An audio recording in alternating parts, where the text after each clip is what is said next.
কেউ কথা রাখেনি। ৩৩ বছর কাটলো, কেউ কথা রাখেনি।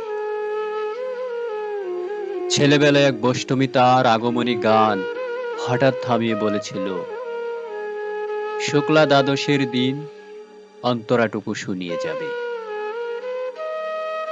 তারপর কত চন্দ্রভূ অমাবস্যা চলে গেল, কিন্তু সেই বষ্টমী আর এলো না। ২৫ বছর প্রতীক্ষায় আছি।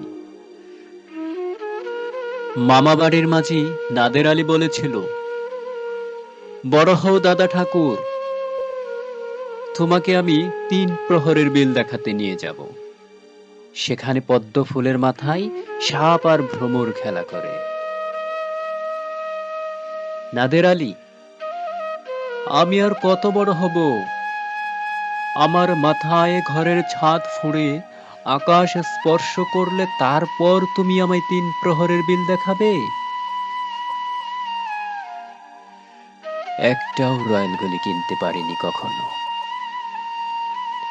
লাঠি লজেন্স দেখিয়ে দেখিয়ে চুষেছে লস্কর বাড়ির ছেলেরা।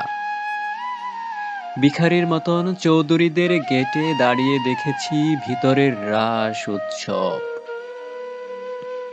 অবিরল রঙের ধারার মধ্যে সুবর্ণ কঙ্কন পরা ফর্সা রমণীরা কত রকম আমোদে হেসেছে, আমার দিকে তারা ফিরেও চায়নি।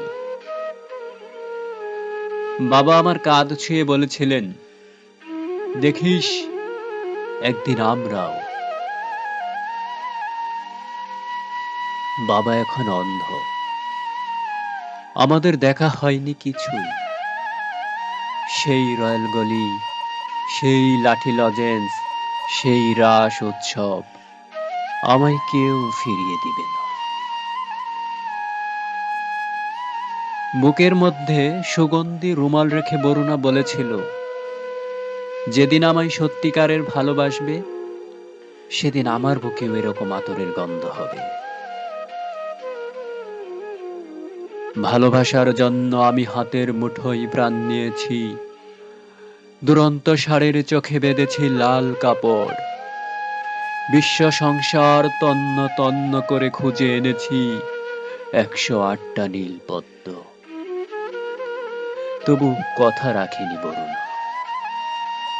এখন তার বুকে শুধুই মাংসের গন্ধ। এখনো সে যে কোনো নারী,